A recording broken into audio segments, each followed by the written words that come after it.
Welcome to my online class. নবযোগ বিশ্ববিদ্যালয় কর্তৃক আয়োজিত অনলাইন ক্লাসে তোমাদের সাথে আজ থাকবো Mohammad Shariful Islam Sharif, lecturer, department of accounting. তো প্রিয় শিক্ষার্থীরা, আজকে আমরা তোমাদের সাথে জাবেদা, খতিয়ান এবং হিসাব সমীকরণ চ্যাপ্টারে 3 নং সৃজনশীল প্রশ্ন তোমাদের সাথে শেয়ার করব। তো 3 নং সৃজনশীল প্রশ্নটা আমাদের সিলেট বোর্ড 2019 সালে এই প্রশ্নটা আসছিল। তো এটা আজকে আমরা তোমাদের সাথে সমাধান করে চেষ্টা করব।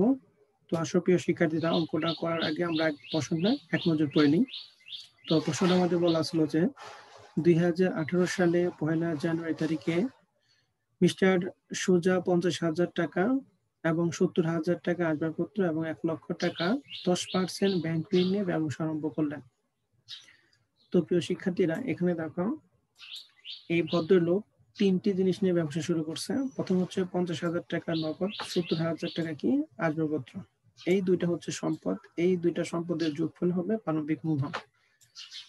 আর 1 লক্ষ টাকা ব্যাংক ঋণ নিয়ে ব্যবসা আরম্ভ করেছে এবং তার প্রতিষ্ঠানের অন্যান্য লেনদেনগুলো নিম্নরূপ। তো জানুয়ারি 1 তারিখে বলা ছিল যে ইলহামের নিকট থেকে পণ্য ক্রয় 4 লাখ টাকা, যার 50% নগদ। তার 50% নগদ যদি হয় আর বাকি 50% থাকবে কি বাকিতে। জানুয়ারি 10 তারিখে বিজ্ঞাপন উদ্দেশ্যে পণ্য বিতরণ 1 লক্ষ টাকা। তো পণ্য বিতরণের জাবেদা আমরা জানি। সোনালী ব্যাংকে হিসাব খোলা হলো, এটার জাবেদা আমরা জানি। দাগ কাটা চেকের মাধ্যমে পণ্য বিক্রয় মানে চেকের মাধ্যমে পণ্য বিক্রয় জাবেদা। 20 তারিখ মালিক কর্তৃক সরবরাহকৃত অর্থ সরাসরি ব্যাংকে জমা 5,000 টাকা। দেন 15 তারিখে বলা আছে ব্যাংক হতে অফিসের প্রয়োজনে 10,000 টাকা এবং ব্যক্তিগত প্রয়োজনে 5,000 টাকা উত্তোলন। এন্ড শেষে বলা আছে জানুয়ারি 31 তারিখে মুনাফা বিক্রয় বলা আছে।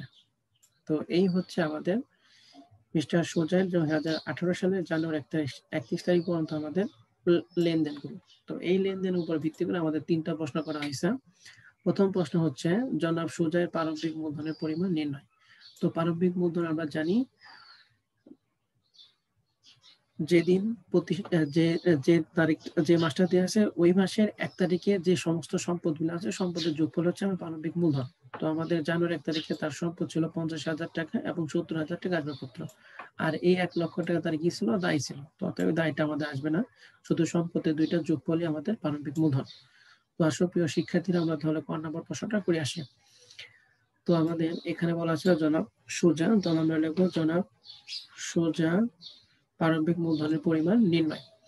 তো প্রারম্ভিক মূলধন নির্ণয়, প্রিয় শিক্ষার্থীরা, আমরা জানি প্রারম্ভিক মূলধন নির্ণয় করার জন্য আমাদের শর্ত হচ্ছে বিবরণ টাকা টাকা। তো আসলে দেখি প্রিয় শিক্ষার্থী, আমাদের প্রশ্নে কি ছিল? আমাদের প্রশ্ন ছিল নগদ কত টাকা? 50,000 টাকা এবং 70,000 টাকা কি ছিল? আসবাবপত্র। তাহলে নগদ 50,000 টাকা এবং 70,000 টাকা কি ছিল? আসবাবপত্র। তাহলে আমরা এখানে লিখবো আসবাবপত্র। তাহলে আসবাবপত্র ছিল 70,000 টাকা। তাহলে 50 এবং 70 সমান 1,20,000 টাকা। তাহলে এই 1,20,000 টাকাই হচ্ছে আমাদের প্রারম্ভিক মূলধন।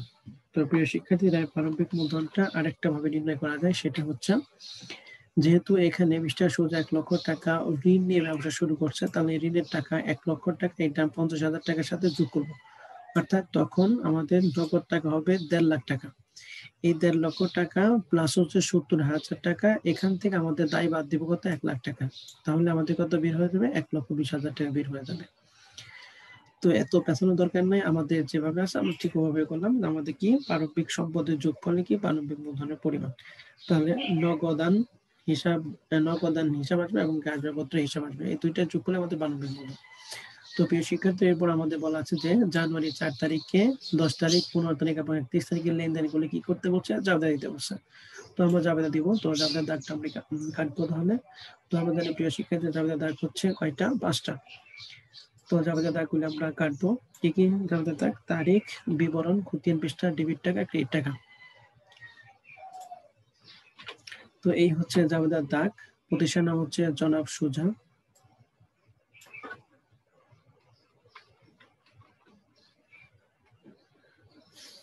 তাহলে কি লাগলো? আমরা উপরে লাগবো জনাব সুজা এর জাবেদা দাখিলাম। তারিখ লাগবো তারিখ, বিবরণ, খতিয়ান পৃষ্ঠা, ডেবিট টাকা এবং ক্রেডিট টাকা। তো আমাদের অঙ্কটা হচ্ছে 2017 সাল না 2018 সাল জানুয়ারি কয় তারিখ প্রথম বলছে? জানুয়ারি 4 তারিখ বলছে। তো জানুয়ারি 4 তারিখে আমাদের লেনদেনটা কি ছিল সেটা আমরা দেখে নিই। জানুয়ারি 4 তারিখে আমাদের লেনদেন ছিল যে এটা, যে জনাব ইলহামের নিকট পণ্য ক্রয় 4 লক্ষ টাকা, যার 50% কি নগদে। তো প্রিয় শিক্ষার্থীরা আমরা জানি যে 50% নগদে হয় আর বাদ বাকি 50% হবে কি বাকিতে। তো এখানে পণ্য ক্রয়টা দুই ভাবে ক্রয় করা হয়েছে, নগদে প্লাস বাকিতে। তো নগদে ক্রয় করা যাবে দেখি ক্রয় হিসাব ডেবিট, নগদান হিসাব ক্রেডিট। বাকিতে ক্রয় করা যাবে হচ্ছে ক্রয় হিসাব ডেবিট, প্রদেয় হিসাব ক্রেডিট। তো আমরা এই দুইটা জাবেদাকে একত্রে জাবেদা কনভার্ট করব। তো একত্রে জাবেদা হবে ক্রয় হিসাব ডেবিট, নগদান হিসাব ক্রেডিট, নগদান হিসাব ক্রেডিট এবং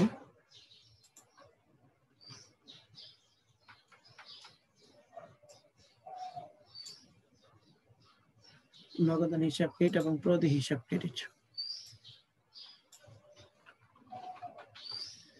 তাহলে জাবেদা হচ্ছে ক্রয় হিসাব ডেবিট, নগদান হিসাব ক্রেডিট এবং প্রদেয় হিসাব ক্রেডিট। তো প্রিয় শিক্ষার্থী আসলে এবার আমরা টাকাটা কিভাবে দিব। আমাদের টোটাল টাকা হচ্ছে এখানে 4 লক্ষ টাকা ক্রয় করছে, যার 50% নগদ এবং 50% কি বাকিতে। তাহলে টোটাল ক্রয় হবে 4 লাখ টাকা। টোটাল ক্রয় 4 লাখ টাকা, যার 50% নগদে। তাহলে নগদান হিসাব নিয়ে 4 লাখ টাকার 50% হচ্ছে 2 লাখ টাকা।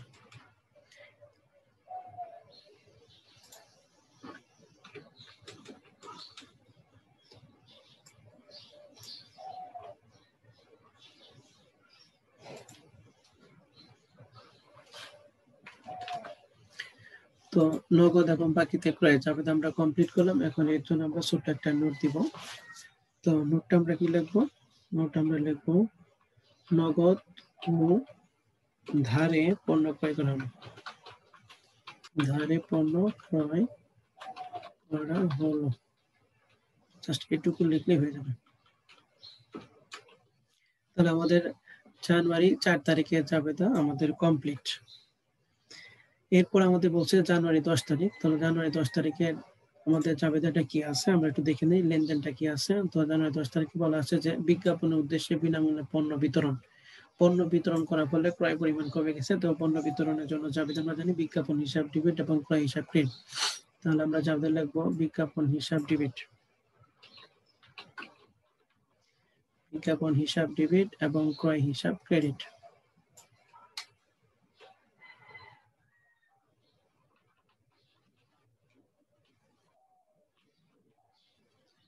তো বিনামূল্যে পণ্য বিতরণের টাকা আমাদের ছিল কত টাকা ছিল? বিনামূল্যে পণ্য বিতরণের টাকা ছিল আমাদের 1 লক্ষ টাকা। তাহলে 1 লক্ষ টাকা হবে।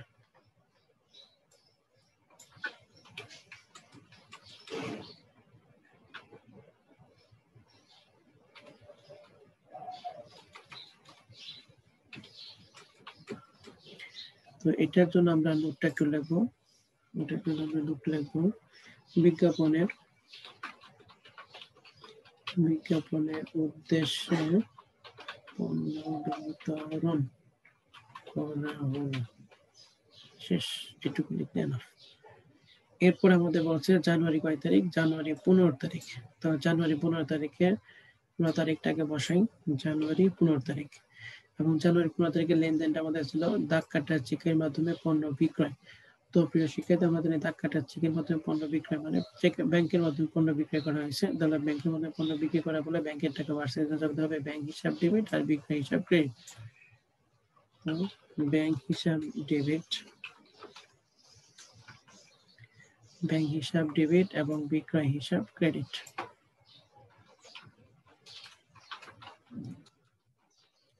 ব্যাংক হিসাব ডেবিট এবং বিক্রয় হিসাব ক্রেডিট। টাকাটা ছিল আমাদের 2 লাখ টাকা। তাহলে 2 লক্ষ টাকা আমরা দিয়ে দিই।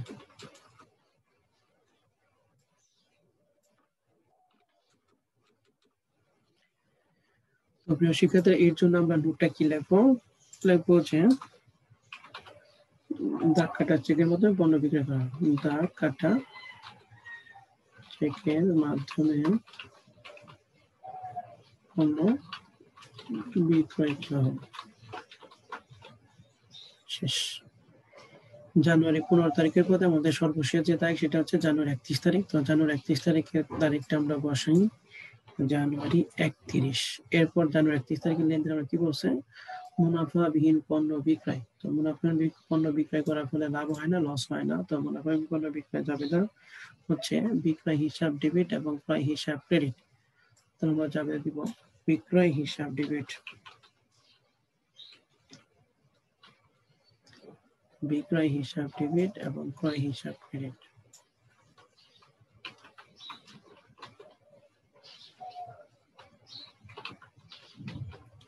বিক্রয় হিসাব ডেবিট এবং ক্রয় হিসাব ক্রেডিট, এবং এর জন্য আমরা মোট দিব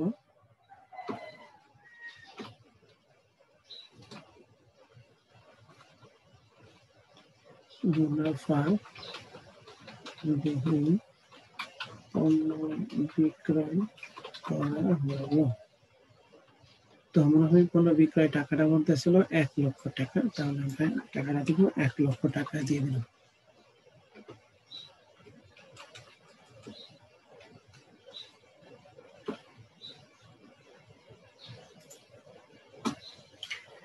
তো প্রিয় শিক্ষার্থীরা, আমাদের যে খ নম্বর কোশ্চেনে 4টা জাবেদার কথা বলছিল, আমরা 4টা জাবেদা আমরা দিয়ে দিলাম।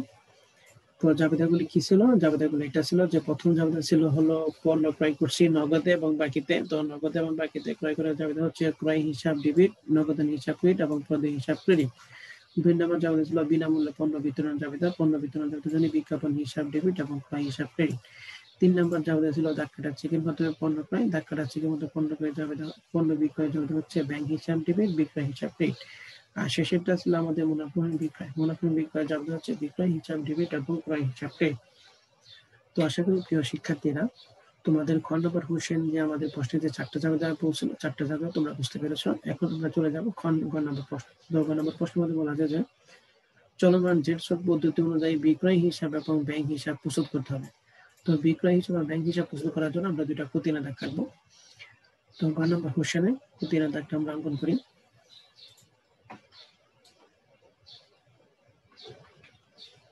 তো চলমান জেটসব পদ্ধতি যেহেতু খুঁটিনাটি দাগ কাটতে বলছে, তো চলমান জেটসব পদ্ধতি খুঁটিনাটি দাগ হচ্ছে কয়টা? 7টা। তো আমরা 7টা দাগ অঙ্কন করবো।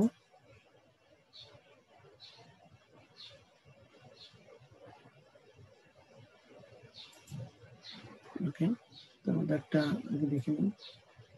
প্রথম হচ্ছে দাগটা হচ্ছে তারিখ, তারপর হচ্ছে বিবরণ,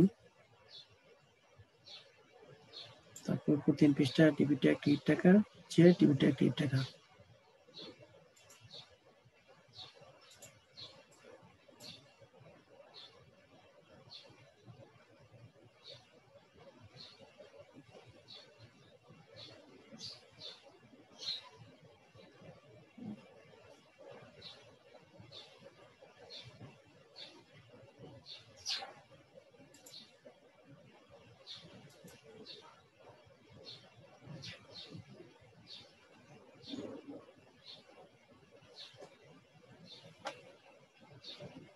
যে টিভিটা 1 টাকা, তাহলে তারিখ বিবরণ প্রতি পৃষ্ঠা এখানে।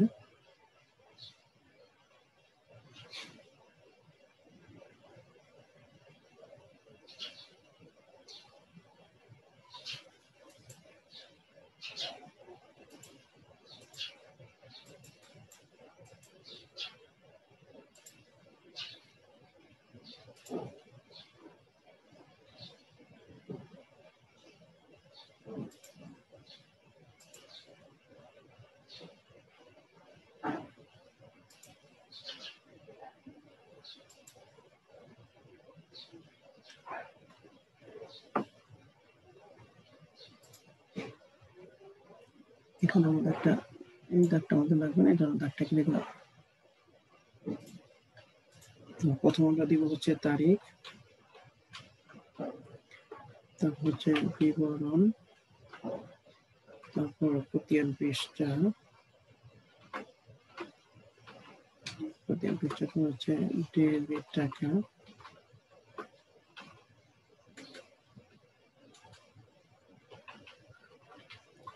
ক্রেডিট টাকা,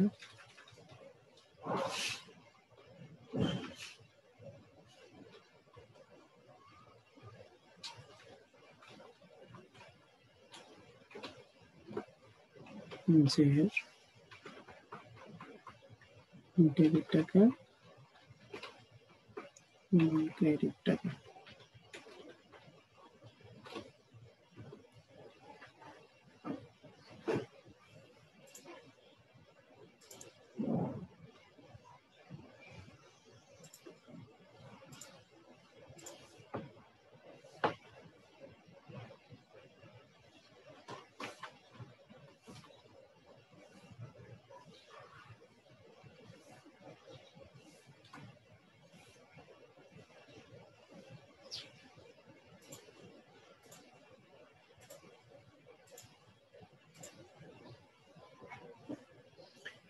ওকে প্রিয় শিক্ষার্থী, তাহলে আমাদের খতিয়ানের দাগ কাটা শেষ। এখন আমরা কার খতিয়ান করতেছি এটার জন্য নাম লিখতে হবে। আমরা খতিয়ান করতেছি মিস্টার সোজা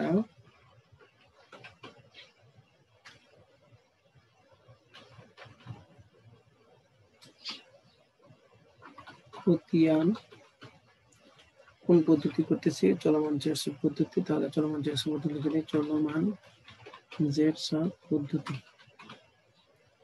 এবং কোন হিসাবে খতিয়ান করতেছি? আমরা করতেছি বিক্রয় হিসাবে খতিয়ান, বিক্রয় হিসাব। তো প্রিয় শিক্ষার্থীরা, বিক্রয় হিসাবে খতিয়ান যেহেতু করতেছি, তাহলে আমাদের দেখতে হবে কোথায় কোথায় আমাদের বিক্রয় আছে। তো যেখানে যেখানে আমাদের বিক্রয় আছে ঠিক ওখানে ওখানে আমরা বিক্রয় হিসাবটা দিয়ে দিব।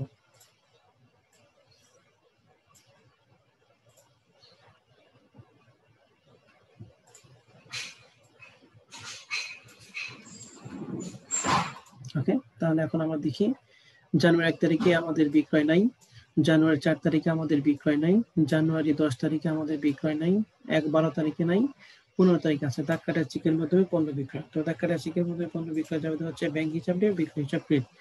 তাহলে ব্যাংক হিসাব ডেবিট এবং বিক্রয় হিসাব ক্রেডিট। তাহলে 2018 সাল জানুয়ারি কয় তারিখ দিব আমরা? জানুয়ারি কয় তারিখ আমাদের আছে? জানুয়ারি 15 তারিখ আছে। দাগ কাটা চেকের মাধ্যমে পণ্য বিক্রয়। তো দাগ কাটা চেকের মাধ্যমে পণ্য বিক্রয় যাবে হচ্ছে ব্যাংক হিসাব ডেবিট। তো আমরা যেহেতু বিক্রয় হিসাব করে আমরা কি করবো? ব্যাংক হিসাব, ব্যাংক হিসাব ডেবিট আর বিক্রয় হিসাব ক্রেডিট। তাহলে ক্রেডিট পাশে আমাদের টাকাটা বসাতে হবে কত টাকা? 2 লক্ষ টাকা। তো এখানে ক্রেডিট পাশে টাকা মানে জেরে করে ক্রেডিট পাশে টাকা বসাবো, 2 লাখ টাকা বসাবো।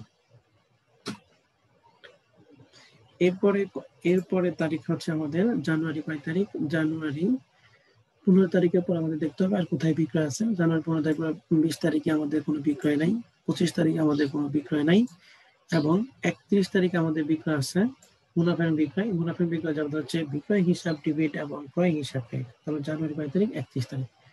তো জানুয়ারি 31 তারিখে যাবে আমরা দিব জানুয়ারি 31 তারিখ।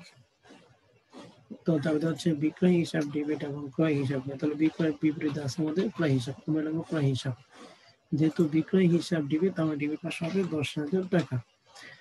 তো এখানে ক্রেডিট ছিল 2 লক্ষ টাকা আর এখানে ডেবিট হচ্ছে 10,000 টাকা। তাহলে আমাদের ডেবিট এবং ক্রেডিটে কি বিয়োগ, তাহলে আমরা বিয়োগ করবো। তাহলে বিয়োগ করে আমাদের টাকাটা থাকে 1,90,000 টাকা।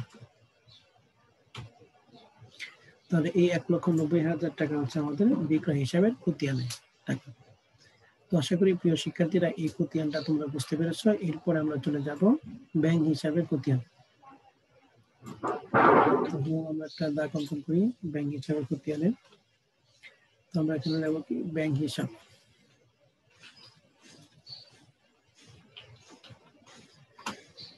তাহলে ব্যাংক হিসাবের খতিয়ানের দাগ হচ্ছে সেম দাগ, তারিখ বিবরণ খতিয়ান বিষয় ডেবিট টাকা ক্রেডিট টাকা আছে, ডেবিট টাকা ক্রেডিট টাকা। এরপর আমাদের দেখতে হবে যে কোথায় কোথায় আমাদের ব্যাংক আছে। তো প্রিয় শিক্ষার্থীরা, 1 তারিখে আমাদের কোনো ব্যাংক নাই, 4 তারিখে আমাদের এখানে নগদে পণ্য ক্রয়, বাকি তেমন নগদে এখানে আমাদের ব্যাংক নাই। 10 তারিখে আমাদের ব্যাংক নাই। 12 তারিখে আমাদের আছে সোনালী ব্যাংকে হিসাব খোলা হলো। সোনালী ব্যাংকে হিসাব খোলা হলে যাবে হচ্ছে ব্যাংক হিসাব ডেবিট, নগদান হিসাব ক্রেডিট। তাহলে আমরা লিখবো ব্যাংক হিসাব ডেবিট, নগদান হিসাব ক্রেডিট। কয় তারিখ? 12 তারিখ। তাহলে ব্যাংক হিসাব ডেবিট, নগদান হিসাব ক্রেডিট। আমরা ব্যাংকের বিপরীত আছে নগদান, এখানে নগদান হিসাব লিখবো নগদান। যেহেতু ব্যাংক হিসাব ডেবিট এবং নগদান হিসাব ক্রেডিট, তো আমরা টাকাটা এখন আমি দিব ব্যাংক হিসাব ডেবিট, ডেবিট করে টাকা দিব। কত টাকা আছে আমাদের? 10,000 টাকা। তো এখানে ডেবিট মানে জেনারেল করে আমাদের কোন দিকে? ডেবিট দিকে যাবে। এর পরবর্তী 12 তারিখের পরে আমাদের লেখা আছে 15 তারিখ, দাগ কাটার চেকের মাধ্যমে পণ্য বিক্রয়, দাগ কাটার চেকের মাধ্যমে পণ্য বিক্রয় দেওয়া হচ্ছে ব্যাংক হিসাব ডেবিট, বিক্রয় হিসাব ক্রেডিট। তো ব্যাংকের বিপরীতে বিক্রয় আছে, আমরা লিখবো বিক্রয়। ব্যাংক হিসাব ডেবিট, বিক্রয় হিসাব ক্রেডিট। তাহলে এখানেও ব্যাংক হিসাব ডেবিট, আমরা ডেবিট করে টাকা হবে 2 লাখ টাকা। তো দেখো প্রিয় শিক্ষার্থী, যেটা করে আমাদের 10,000 টাকা ডেবিট এবং এখানে আমাদের ডেবিট। আমরা জানি ডেবিট কি হয়, যোগ হয়। তাহলে 2 লক্ষ টাকার সাথে 10,000 টাকা যোগ হয় 2,10,000 টাকা। এটা কয় তারিখ ছিল আমাদের? জানুয়ারি 15 তারিখ ছিল। এর পরবর্তী যে তারিখটা হচ্ছে সেটা হচ্ছে 15 তারিখের পরে হচ্ছে 20 তারিখ। মালিক কর্তৃক সংরক্ষিত অর্থ সরাসরি ব্যাংকে জমা। তাহলে যেহেতু ব্যাংকে জমা আছে, ব্যাংকের পরিমাণ বৃদ্ধি পেয়েছে এবং নগদ টাকা হ্রাস পেয়েছে। ব্যাংক হিসাব ডেবিট, নগদান হিসাব। মালিক কর্তৃক সংরক্ষিত অর্থ মানে মূলধন। মূলধনের টাকা সরাসরি কি করছে? ব্যাংকে জমা দিচ্ছে। তাহলে যাবে হবে ব্যাংক হিসাব ডেবিট এবং মূলধন হিসাব ক্রেডিট। তাহলে জানুয়ারি 20 তারিখ যাবে আমরা দিব। তো জানুয়ারি 20 তারিখ আমরা লিখলাম। যাবে হচ্ছে ব্যাংক হিসাব ডেবিট, মূলধন হিসাব ক্রেডিট। তাহলে আমরা ব্যাংকের বিপরীতে মূলধন, আমরা মূলধন হিসাব লিখব। টাকাটা হচ্ছে কত টাকা আমাদের দিয়েছিল? 5,000 টাকা। মালিক কর্তৃক সংরক্ষিত সরাসরি ব্যাংকে জমা 5,000 টাকা। এখন দেখো প্রিয় শিক্ষার্থীরা, 2,10,000 টাকা ডেবিট এবং 5,000 টাকা কি ডেবিট। আমরা জানি ডেবিট কি হয়, যোগ হয়। তাহলে এটার সাথে যোগ করলে হবে 2,15,000 টাকা। এর পরবর্তী 20 তারিখের পরে আমাদের যে তারিখ আছে সেটা হচ্ছে 25 তারিখ। ব্যাংক হতে অফিসের প্রয়োজনে উত্তোলন। তো ব্যাংক হতে অফিসের প্রয়োজনে উত্তোলন যাবে হচ্ছে নগদান হিসাব ডেবিট, ব্যাংক হিসাব ক্রেডিট। তাহলে এখানে নগদান হিসাব ডেবিট এবং ব্যাংক হিসাব ক্রেডিট। জানুয়ারি 25 তারিখ নগদান হিসাব ডেবিট। নগদান হিসাব ডেবিট এবং ব্যাংক হিসাব ক্রেডিট। ব্যাংকের বিপরীতে আমাদের আছে কি? নগদান হিসাব। নগদান হিসাব। যেহেতু ব্যাংক নগদান হিসাব ডেবিট, ব্যাংক হিসাব ক্রেডিট। কত টাকা ছিল আমাদের? অফিসের প্রয়োজন উত্তোলন 10,000 টাকা। তো নগদান হিসাব ডেবিট, ব্যাংক হিসাব 10,000 টাকা। তাহলে ব্যাংক ক্রেডিট পাশে দেবো 10,000 টাকা। তাহলে 10,000 টাকা। এখন দেখো প্রিয় শিক্ষার্থীরা, এই 2,15,000 টাকা হচ্ছে ডেবিট করে আর 10,000 টাকা কি কোন করে ক্রেডিট করে। তাহলে আমাদের ডেবিট এবং ক্রেডিট বিয়োগ, তাহলে 2 লক্ষ কত থাকবে? 5,000 টাকা থাকবে। এর পরবর্তীতে 25 তারিখের দ্বিতীয় যে লেনদেন সেটা হচ্ছে এবং ব্যক্তিগত প্রয়োজনে 5,000 টাকা উত্তোলন। কোথায় থেকে উত্তোলন? ব্যাংক থেকে উত্তোলন। ব্যক্তিগত প্রয়োজন উত্তোলন যেমন হচ্ছে উত্তোলন হিসাব ডেবিট এবং ব্যাংক হিসাব ক্রেডিট। তাহলে আমরা লিখবো কি? উত্তোলন হিসাব লিখবো। জানুয়ারি 25 তারিখ সেম তারিখ হবে জানুয়ারি 25 তারিখ। আইটেমটা হবে যাবে যেহেতু উত্তোলন হিসাব ডেবিট এবং ব্যাংক হিসাব ক্রেডিট, তাহলে ব্যাংকের বিপরীতে আছে উত্তোলন, আমরা উত্তোলন হিসাব লিখলাম। এবং টাকাটা হচ্ছে যেহেতু ব্যাংকের, আমরা ক্রেডিট পাশে টাকা দিব। কত টাকা? 5,000 টাকা। এরপর দেখো 2,05,000 টাকা হচ্ছে ডেবিট আর এই 5,000 টাকা কি ক্রেডিট। তাহলে ডেবিট এবং ক্রেডিট কি বিয়োগ। তাহলে আমরা বিয়োগ করে দিব 2 লাখ টাকা। তার পরবর্তী যে তারিখ আছে সেটা হচ্ছে আমাদের 31 তারিখ মুনাফা বিক্রয়। যাবে হচ্ছে বিক্রয় হিসাব ডেবিট, ক্রয় হিসাব ক্রেডিট। এখানে যেহেতু ব্যাংক নাই, অতএব এটা আমাদের ব্যাংকের খতিয়ানে আসবে না। তাহলে আমাদের এই পর্যন্ত ব্যাংক হিসাবে খতিয়ান উদ্বৃত্ত আমাদের এই পর্যন্তই। তাহলে ব্যাংক হিসাবে খতিয়ানে টোটাল যে যোগফল সেটা হচ্ছে জের হচ্ছে 2 লাখ টাকা আর বিক্রয় হিসাবে যে জের সেটা হচ্ছে 1,90,000 টাকা।